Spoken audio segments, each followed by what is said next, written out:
Assalamualaikum warahmatullahi wabarakatuh.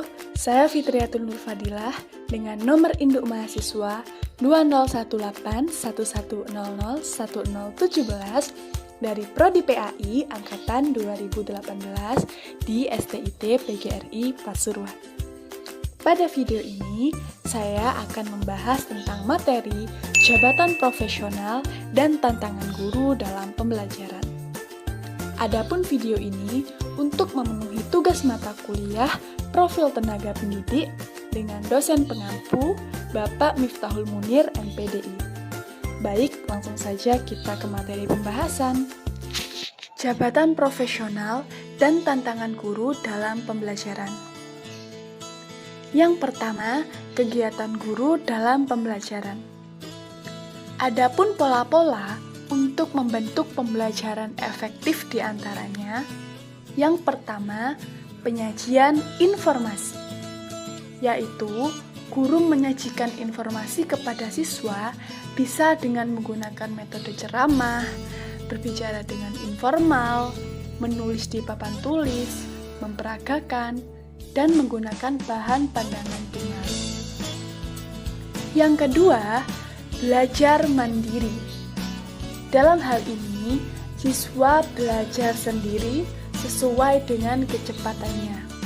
Bisa dengan mengerjakan soal, memecahkan masalah, menulis laporan praktikum, dan lain sebagainya. Itu merupakan bentuk-bentuk dari belajar mandiri. Yang ketiga, interaksi antara guru dan siswa.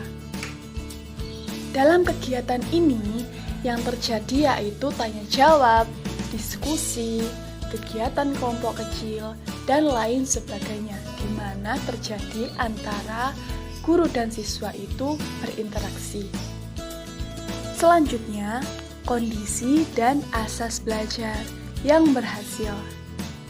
Kondisi dan asas belajar yang berhasil yaitu perlunya persiapan sebelum belajar, mempunyai sasaran belajar, mempunyai susunan bahan ajar, mengetahui bahwa memang adanya perbedaan dalam individu, adanya motivasi yang kuat, adanya sumber pengajaran, dan terlibat keikutsertaan, ada umpan balik dan penguatan, ada latihan dan pengulangan, urutan kegiatan belajar, ada penerapan, sikap mengajar yang baik, dan penyajian yang baik pula di depan kelas.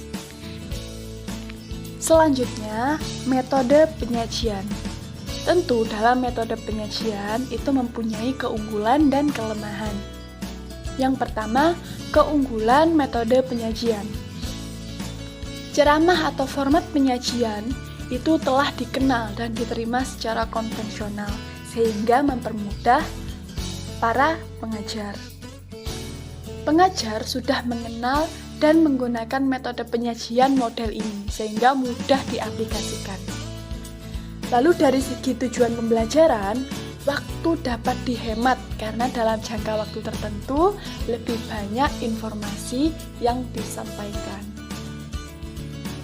Lalu kelemahan dari metode penyajian ini adalah siswa dibatasi keikutsertaannya. Karena apa? Karena mereka hanya menonton, mendengar, mencatat, dan hanya sedikit kesempatan bertukar pendapat dengan pengajar. Lalu, ada keharusan bagi pengajar untuk menyajikan bahan ajarnya dengan cara menarik, bergairah, dan penuh tantangan agar siswa tetap tertuju pada bahan materi yang kita ajar. Penyajian lisan saja tanpa disertai keikutsertaan siswa secara terencana hanya dapat diingat dalam waktu yang pendek. Nah, itu terkait kelemahan dari metode penyajian. Lalu kemudian belajar mandiri. Tata caranya ialah dengan memulai bermacam-macam bahan ajar seperti buku, jurnal, LKS, modul, dan lain sebagainya. Kemudian, memberikan pengajaran untuk memberikan peluang kepada perbedaan di antara siswa secara perolangan. Jadi di sini siswa dapat belajar secara mandiri dan bisa menanyakan kesulitan apa perihal terkait bahan ajar yang ia pelajari.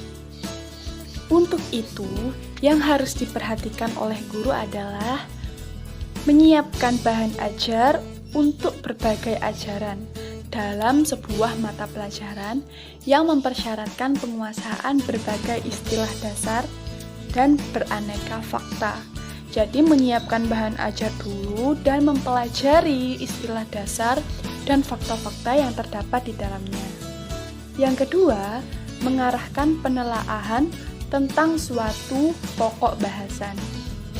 Yang ketiga, memberikan penjelasan rinci tentang suatu pokok bahasan sehingga dapat diterima oleh siswa dengan baik. Nah, dari keseluruhan pembahasan tadi dapat disimpulkan bahwa jabatan guru merupakan jabatan profesional yang menghendaki guru harus bekerja secara profesional. Berarti, seorang guru harus bekerja dengan keahlian, dan keahlian tersebut hanya diperoleh dengan pendidikan yang khusus. Seorang calon pendidik atau guru harus memahami kondisi dan asas untuk belajar yang berhasil, pola pembelajaran, dan metode yang akan digunakan agar proses pembelajaran efektif dan lancar. Nah, itu dia pembahasan mengenai jabatan profesional dan tantangan guru dalam pembelajaran. Sekian dari saya. Mohon maaf atas segala kesalahan dan terima kasih atas segala perhatian. Wallahul muwaffiq ila aqwamit thoriq. Wassalamualaikum warahmatullahi wabarakatuh.